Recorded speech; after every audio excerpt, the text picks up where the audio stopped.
You are watching Educational Broadcasting Channel.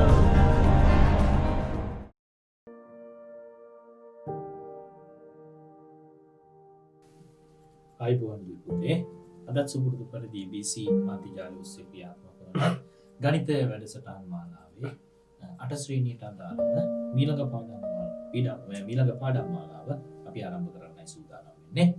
එහෙනම් දුව පුතේ අපි දැන් සාකච්ඡා කරපු පාඩම තමයි දශම පාඩමේ කොටස් කීපයක් සාකච්ඡා කළා.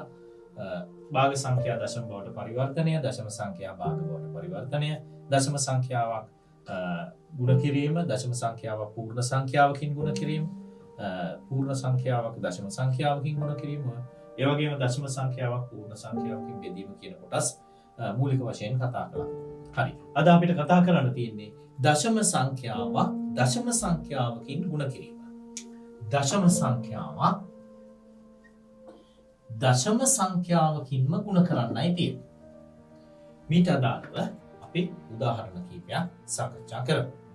දෙපොතේ අපිට දශම සංඛ්‍යාවක් දශම සංඛ්‍යාවකින් ගුණ කරනකොට අපේ තුම අපිට 2.1 ගුණ කරන්න තියෙන්නේ 0.3. ඒතර මේක ගුණ කරන්න තියෙන පහසු ක්‍රමයක් තමයි දශම ගැන හිතන්න එපා. නිකන් ගුණ කරන්න. 21 ගුණ කරන්න 3. 21 3ෙන් ගුණ කරන්න. 3 වරක් 1 3යි, 3 වරක් 2 6යි. එතකොට මේකට 63. හැබැයි උත්තරේ 63 නෙමෙයි. මෙයාට දශම ස්ථාන කීයක් අපිට අවශ්‍ය වුණාද මෙයා ගුණ කරන්න. මෙයාගේ දශම ස්ථාන 1යි, මෙයාගේ දශම ස්ථාන 1යි. ඔක්කොම දශම ස්ථාන 2යි. දකුණේ සිට දශම ස්ථාන 2ක්. 1යි 2යි.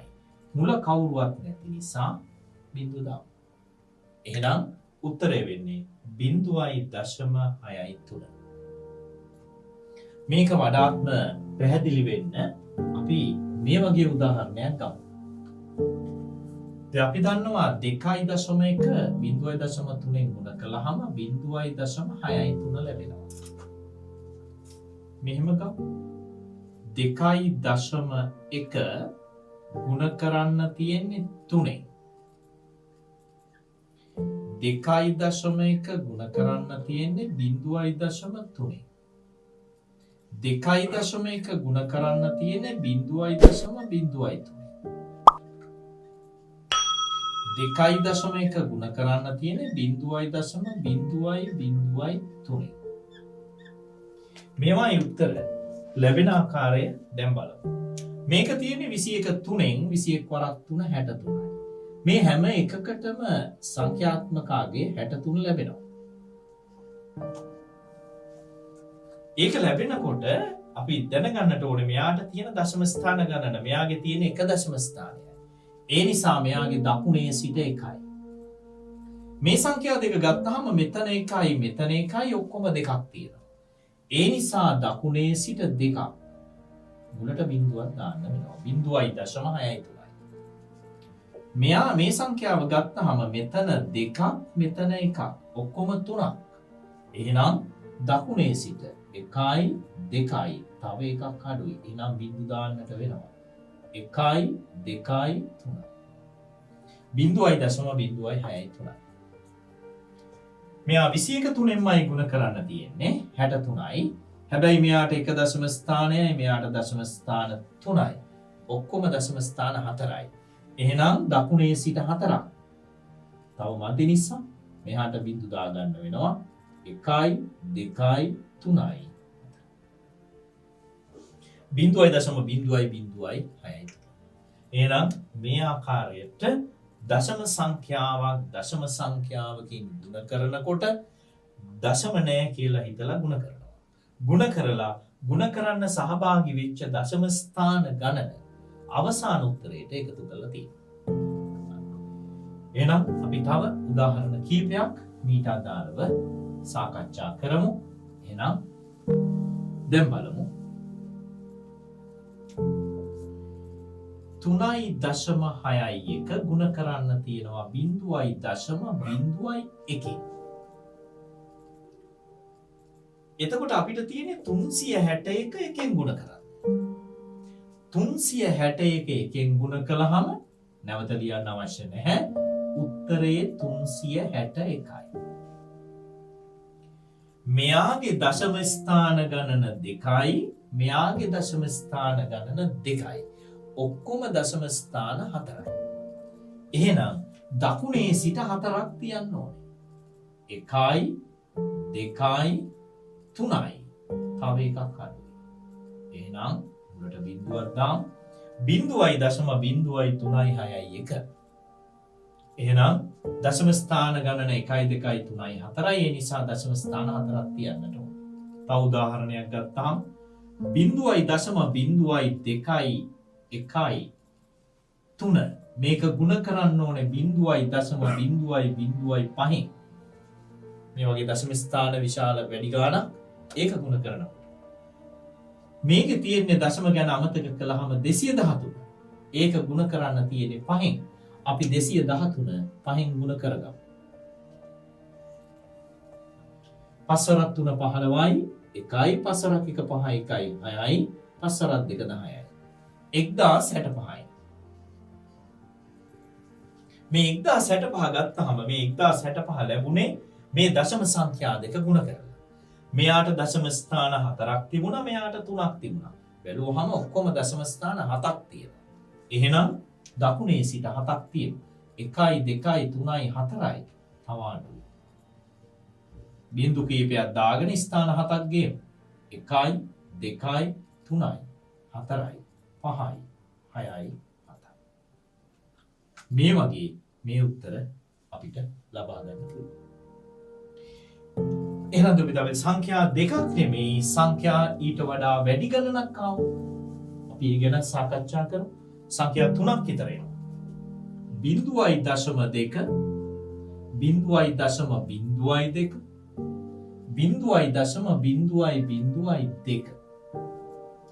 මේ වගේ දශම සංඛ්‍යා කීපයක් සම්බන්ධ වෙනවා. එතකොට අපි කරන්නේ අපි අර ඉස්සෙල්ලා කරපු නීතියමයි. දශම නැහැ කියලා හිතලා ගුණ කරන්න. මෙතන තියෙන 2, මෙතනත් 2, මෙතනත් 2. දෙවරක් 2 4යි, හතර වරක් 2 8යි. උත්තරය 8යි. හැබැයි ගුණ කරන්න දශම ස්ථාන ගාන පැහැදිලිව ගණන් කරගන්න. මෙතන 1ක්, මෙතන 2ක්, මෙතන 3ක්. එතකොට 1යි 2යි 3යි 4යි 5යි 6යි. ඔක්කොම දශම ස්ථාන 6යි. එහෙනම් දකුණේ සිට 6ක් එන්නට ඕන. එහෙනම් මුල මේ විදිහට බිංදු දා ගන්න වෙනවා. 1යි 2යි 3යි 4යි 5යි 6යි මුලට නැහැ. 0.000 තව උදාහරණයක් අපි ගත්තොත් 0.2 2යි 3 1.5න් ගුණ කරලා ආයි 0.2න් ගුණ කරන්නට ඕන. මෙතන තියෙන්නේ 23, මෙතන 15, මෙතන 2. එහෙනම් 23 15න් ගුණ කරගන්න වෙනවා. 23 15න් ගුණ කරන්න පැත්තකින් දීලා ගුණ කරන්න. 5 වරක් 3 15යි. 5 වරක් 2 10යි 1යි 11යි.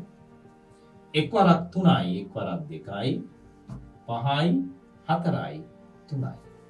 345 ඊළඟට ගුණ කරන්න තියෙන්නේ 2. 2න් ගුණ කළාම දෙවරක් 5 10යි. 1යි දෙවරක් 4 8යි අර 1යි 9යි. දෙවරක් 3 6යි. උත්තරේ 690. දශම ස්ථාන ගාන දැන් එකතුවක් ලෙස ලියමු. මෙතන 2ක්, මෙතන 1යි 3යි, මෙතන 1යි 4යි. ඔක්කොම දශම ස්ථාන 4යි, දකුණේ ඉඳන් 4ක්. 1යි 2යි 3යි තව එකක් අඩුයි. එන උත්තරේ 0.006යි 9යි අපිට අග දශම ස්ථාන කෙලවරේ තියෙන බිංදුව අමතක කරලා ලියන්න පුළුවන්. 0.006යි 9 ලෙස. එහෙනම් දශම සංඛ්‍යා ගුණ කරන නීතිය තමයි දශම නැහැ කියලා හිතලා ගුණ කරන්න. ගුණ කරලා දශම ස්ථාන ගණනේ මේ ගුණ කරන්න සහභාගී වූ දශම ස්ථානවල එකතුව අවසාන පිළිතුරට තියන්න. මෙයාගේ දශම ස්ථාන 2යි 3යි 4යි. ඒ නිසා තමයි මෙයාට ස්ථාන 4ක් තිබෙන්නේ. ওই විදිහට අපිට දශම සංඛ්‍යාවක් දශම සංඛ්‍යාවකින් ගුණ කරන්න පුළුවන්.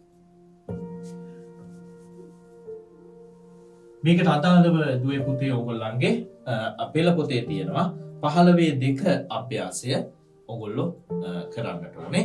ඒ වගේම ඒකෙම තියෙන තව ගැටලු කීපයක් මම ඔගොල්ලන්ගේ පහසුව සඳහා මම සාකච්ඡා කරන්න.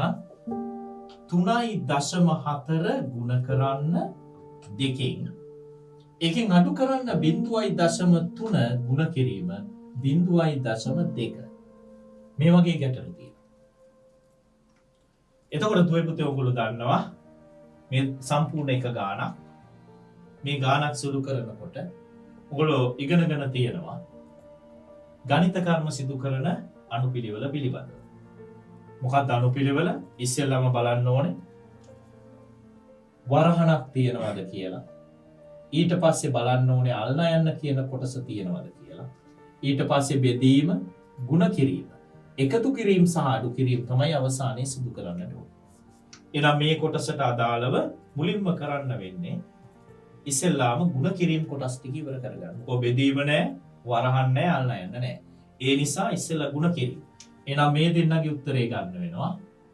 මේ දෙන්නක් ಗುಣ කරන්නයි තියෙන්නේ. ඒ දෙන්නගේ උත්තරත් ගන්න වෙනවා. ඒ උත්තර අරගෙන අවසානයේ තමයි මැද අඩු කිරීම කොටස කරන්න සිදු වෙන්නේ.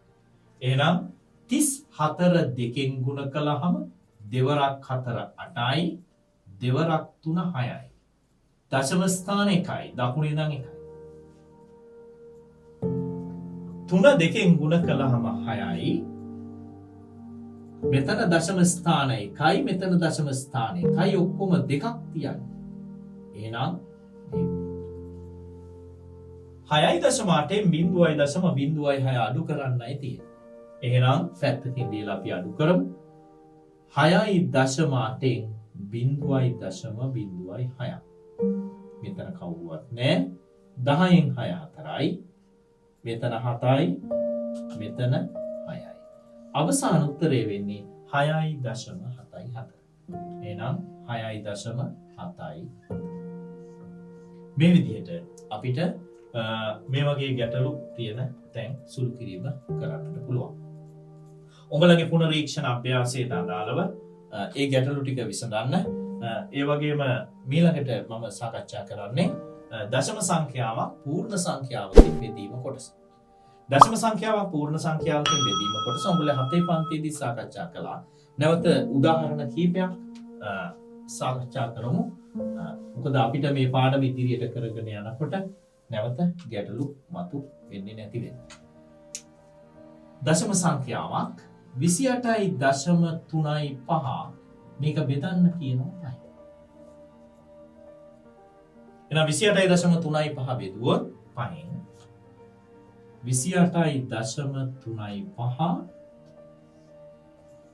5න් බෙදුවහම දෙකට නෑ 28ට 5 වරක් 5 25යි ඉතුරු වෙනවා 3ක්. ඊළඟට මේ තුනේ ඉලක්කම ගන්නවා ඒකම මේ දශම තිත තියෙනවා 33ට 5 වරක් 6 30යි තව 3ක් ඉතුරුයි 35ට 5 වරක් 7යි 35යි අවසන්. එහෙනම් උත්තරේ 5.67. ඔයගොල්ලෝ හොඳින් අධ්‍යයනය කරන්නට ඕනේ මේක 7 පන්තියේ කරන කොටස. මේ නැවත මතක් කරන්නේ 28.35 5න් බෙදුවා 5.7. තව උදාහරණයක් ගත්තොත් 0.02යි 2යි 5යි 2 මේක බෙදන්න කියනවා 9. එතකොට ගුණ කරන්න ගත්තා වගේ මෙයාගේ දශම අමතක කරලා ගන්න බෑ අනිවාර්යයෙන්ම දශම තිත තියලයි බෙදීම දීර්ඝ බෙදීම කරන්නට ඕනේ. 0.02යි 2යි 5යි 2 මේක බෙදන්න තියෙන්නේ 9. බිඳුවට නෑ මේ තිත තිබ්බා මේ බිඳුවටත් නෑ මේ දෙකේ ඉලක්කමටත් නෑ 9වා ඊළඟට බලන්න වෙන්නේ 25ට. ඊළඟ 25ට 9 වරක් 2 18යි ඉතුරු වෙනවා 7ක්. 72ට 9 වරක් 8යි. 72යි ඉතුරු නෑ. එන අවසාන උත්තරේ වෙන්නේ 0.02යි 8. අපි තව උදාහරණ කීපයක් සාකච්ඡා කරමු. 12.5 බෙදන්න කියනවා 5. 12.5 5න් බෙදුවාම 5 වරක් 2 10යි ඉතුරු වෙනවා 2ක්. ඊළඟට 25. 25ට 5 වරක් 5යි. මේ දශම තිත එහෙම වෙන්නේ. එහෙනම් උත්තරේ වෙන්නේ 2.5. එහෙනම් දුවේ පුතේ ඔයගොල්ලෝ මේ වගේ දශම සංඛ්‍යාවක් පූර්ණ සංඛ්‍යාවකින් ওই විදිහට බෙදන්නට පුළුවන්. ඊළඟට අපි කතා කරමු දුවේ පුතේ පූර්ණ සංඛ්‍යාවක් දශම සංඛ්‍යාවකින් බෙදන්නේ කොහොමද කියලා. පූර්ණ සංඛ්‍යාවක් දුන්නාම දශම සංඛ්‍යාවක්. මේක ඔයගොල්ලෝ ඉගෙන ගන්න අලුත් කොටසක්. පූර්ණ සංඛ්‍යාවක් දෙනවා. 2 බෙදන්න කියනවා. 2 බෙදීම මේ අතර තියන්න.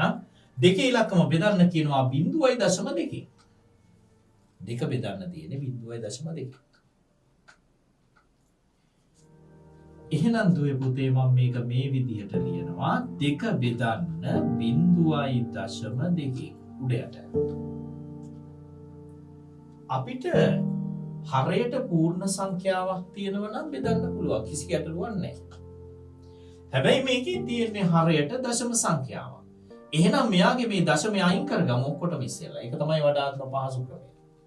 මෙයාගේ දශමය අයින් කරන්න 0.2 දශම තිත එකපාරක් තල්ලු කරන්න ඕනේ මෙන්න මෙතෙන්ට. මෙයා මෙතෙන්ට තල්ලු කරලා දැම්මහම මෙයා 2 වෙනවා. එක වතාවක් තල්ලු කරන්න තියෙන හොඳම ක්‍රමය තමයි මේ සංඛ්‍යාව ගුණ කරනවා 10යි. මෙයා 10න් ගුණ කරනකොට තුල්්‍ය භාගය හදාගන්න මෙයා 10න් ගුණ කරන්න වෙනවා. එහෙනම් උත්තරේ වෙන්නේ මෙයා 2 වෙනවා. මෙයා දෙවරක් 10 20 වෙනවා. දැන් පහසු සංඛ්‍යාවක් බවට හැරුණා 20 දෙකෙන් බෙදුවම උත්තරේ වෙනවා 10ක්. තව උදාහරණයක් බලමු. 4 බෙදන්න තියෙන්නේ 0.02කින් කියලා හිතමු. 4 උඩයට ලියාගමු 0.02. එහෙනම් 0.02 තියෙන දශම තිත එවලේ ගානේ තිබුණ එකපාරයි තල්ලු කරන්න. දැන් තියෙනවා ස්ථාන කීයක් තල්ලු කරන්නද? 2ක් තල්ලු කරන්නට ඕන. ස්ථාන 2ක් තල්ලු කරන්න නම් මෙයා ගුණ කරන්න වෙන්නේ කීයෙන්ද? 10න් ගුණ කළොත් එකපාරයි. එහෙනම් 100න් ගුණ කරනවා. එහෙනම් මේකත් ගුණ කරනවා 100. මෙයා 100න් ගුණ කළාම තිත දෙපාරක් දකුණට යනවා. හරය 2 වෙනවා. 4 100න් ගුණ කළාම 400 වෙනවා. 400 දෙකෙන් බෙදුවාම අවසාන උත්තරය එනවා 200යි කියලා. නැවත හොඳින් අධ්‍යයනය කරන්න මොකද්ද අපි සිදු කළේ කියලා. 2.2කින් බෙදනවා කියන්නේ 2 බෙදීම 0.2 මම උඩ යට ලියාගත්තේ ලවය සහ හරය විදියට. හරේ තියෙන දශම තිත නැති කරා. මෙයාව නැති කරන්න මේ තිත මෙතෙන්ට ගේන්න ඕනේ. එතෙන්ට ගේන්නේ 10න් ගුණ කරලා. මොකෝ එකක් දකුණට පන්නන්න ඕනේ නිසා 10න් ගුණ කරන්න වෙනවා. මේ ඉස්සෙල්ලා අපි සාකච්ඡා කළා 10න් 10න් ගුණ වෙනකොට දශම තිත යනවා 10ට එකක් 100ට දෙකක් විදියට. එහෙනම් මෙයා එකක් 10න් ගුණ කළා. එහෙනම් මේක 10න් නම් මේකත් 10න් ගුණ කරන්න ඕනේ තුල්්‍ය භාගය ලබා ගන්න. එහෙනම් 2යි දෙවරක් 10යි 20යි 20 දෙකෙන් බෙදුවාම අවසාන උත්තරේ 10යි. මේ සංඛ්‍යාවේ දශම ස්ථාන දෙකක් තියෙනවා. ඒ දෙකම අයින් කර ගන්න වෙනවා. ඒ දෙක අයින් කරන්න නම් තිත දෙපාරක් දකුණට ගමන් කරවන්න වෙනවා. තිත දෙපාරක් දකුණට ගමන් කරවන්න 100න් ගුණ කරන්න වෙනවා. එහෙනම් 100න් ගුණ කළාම 4 වරක් 100 400යි. මෙයා දෙකේ ඉලක්කම් බවට හැරෙනවා. එතකොට 400 දෙකෙන් බෙදුවම අවසාන උත්තරේ එනවා 100ක් විදිහට. එහෙමනම් අපි තව ඊට අදාළ උදාහරණයක් සාකච්ඡා කරමු. 5 බෙදන්න ඕනේ 0.0.5. දශම ස්ථාන 3ක් තියෙනවා ඒක. එහෙනම් 5 බෙදමු 0.0.5. එහෙනම් 5 බෙදීම 0.0.5 මෙයාගේ දශම තිත කී පාරක් තල්ලු කරන්න ඕනද? 1යි 2යි 3යි. දකුණු පස කෙළවරට තල්ලු කරන්නට ඕනේ. එහෙනම් මෙයා ගුණ කරන්න වෙන්නේ 10යි. එහෙනම් මෙයා ගුණ කරන්න වෙන්නේ 10යි. මෙයා 10න් ගුණ කළාම 1යි 2යි 3යි. මෙයා 5 බවට හැරෙනවා. 5 10න් ගුණ කළාම 5000යි. එහෙනම් 5000 බෙදන්න තියෙන්නේ 5න්. 5000 5න් බෙදුවාම අවසාන උත්තරය එනවා 1000 ලෙස. එහෙමනම් දැන් බලමු අපි මීට වඩා පොඩ්ඩක් විශාල සංඛ්‍යා කීපයක් උදාහරණයකට අරගෙන.